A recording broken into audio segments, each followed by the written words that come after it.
आणि आता महत्त्वाच्या बातमीकडे वळूया। वंदनीय राष्ट्रसंत तुकडोजी महाराज यांच्या पदस्पर्शाने आणि कर्मभूमीवर राष्ट्रसंतांची महासमाधी आश्रम असलेली मोझरी हे गाव महाराष्ट्रात नव्हे देशाबाहेर देखील प्रसिद्ध आहे। तीर्थक्षेत्र असलेल्या या गावात दररोज हजारो भाविक दाखल होत असतात। वंदनीय राष्ट्रसंतांच्या जयंती पुण्यतिथी महोत्सवाला लाखो लोक इथे दाखल होतात। त्यामुळे मोझरी गावच्या बाहेरून बायपासचा हा निर्माण झालाय आणि हाच बायपास मोझरी गावात शाप झाला की काय असं वाटायला लागलाय। बायपासमुळे मोझरी गावातून वाहनांची ये-जा कमी झाली आहे।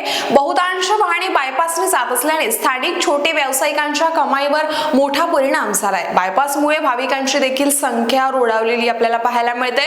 त्यातच राष्ट्रीय महामार्गाच्या विभागाने बायपासच्या दोन्ही बाजूला मोठे दिशादर्शक फलक लावले। त्या फलकावर मोठ्या शहरांचीच नावे लिहिण्यात आली, परंतु मोझरी हे गाव प्रसिद्ध तीर्थक्षेत्र असून सुद्धा या गावाचा साधा उल्लेख सुद्धा नाहीये। मोझरीमध्ये येणारा पाहुणा असो किंवा भाविक मोझरीचा मार्ग न समजल्याने 8 किलोमीटर तिवसा येथे पोहोचतो आणि तेथून लोकांना मार्ग विचारून परत यावं लागतं।